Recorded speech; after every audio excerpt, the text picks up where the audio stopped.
यही लोग लड़े थे। जो माफी मांगे वो बीड़ हो गए। आप सोचिएगा इसको। जो गोडसे को भगवान मानते हैं वो भाषण दे रहे हैं अमेरिका में जाकर के गांधी के ऊपर।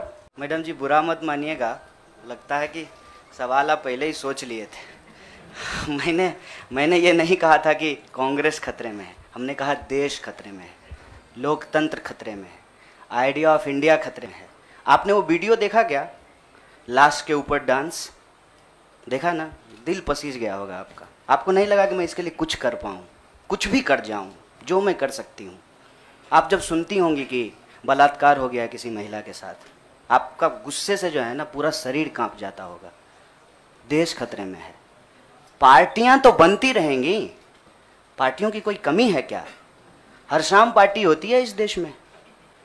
पार्टी नहीं बचाना है, देश बचाना है। और देश बचाने की मुहिम में जो पार्टी रहेगी वो पार्टी भी बचेगी।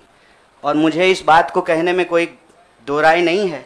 मैंने जितना इतिहास पढ़ा है अभी तक का एनसीईआरटी में जो लिखा हुआ है, अब अगले बार 2024 में क्या लिखा जाएगा नहीं पता। उसमें तो यही है कि देश को आज़ादी जो है वो महात्मा गांधी ने, सुभाष चंद्र बोस ने, सरदार वल्लभ भाई पटेल ने, क्या भाई हार्दिक, इन लोगों ने ही दिलाया ना।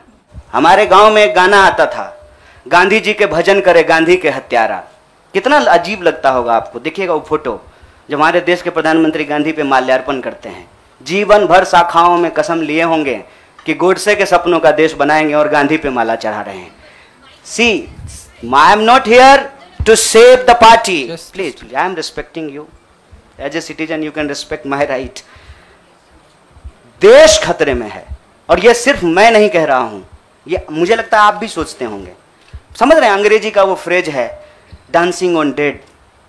डेड बॉडी पे कोई नाच रहा है, उस दिन खाना तो नहीं खाया गया। आप सोच के देखिए, आप इस पे विचार करके देखिए। मेरे गांव में अगर किसी की मौत हो जाए तो पूरे गांव में खाना नहीं बनेगा। हजारों लोग मर गए। देखे 71 वर्ष की उम्र में प्रधानमंत्री के लिए सोहर गाया गया। नया बच्चा जब पैदा होता है ना तो पूर्वांचल में सोहर गाते हैं लोग।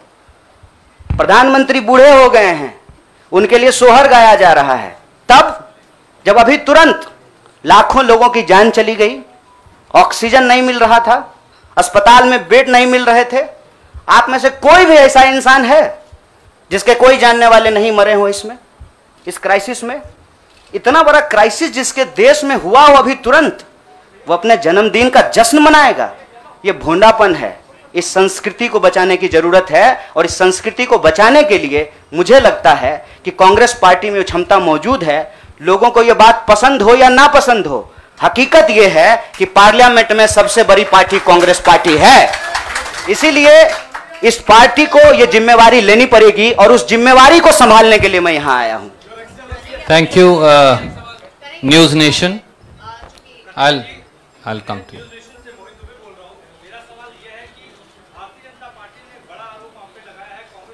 जनता पार्टी का आरोप को कौन पूछता है? आपका कोई आरोप है मेरे ऊपर? भारतीय जनता पार्टी को मैं सीरियसली नहीं लेता हूं। आपका कोई आरोप है? आप सवाल पूछिए। साहब जो साथी पीछे खड़े हैं, थोड़ा आप शांति का दान दीजिए प्लीज। अरे भैया प्लीज, दुबे जी आप पूछिए please. Ask your question quickly.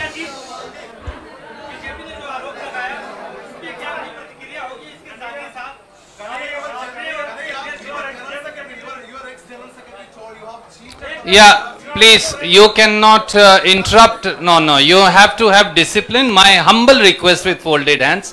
There is no, but yes, I am not Prime Minister. I will take your question. No, don't worry. Democracy means that you should not supersede somebody who is asking question. That's what democracy is. Dubey भाई, आपका सवाल है, news nation से हैं। अच्छा, भारी जल्दी से पूछिए ना। नहीं, और लोगों ने किया है, नाम बताएंगे।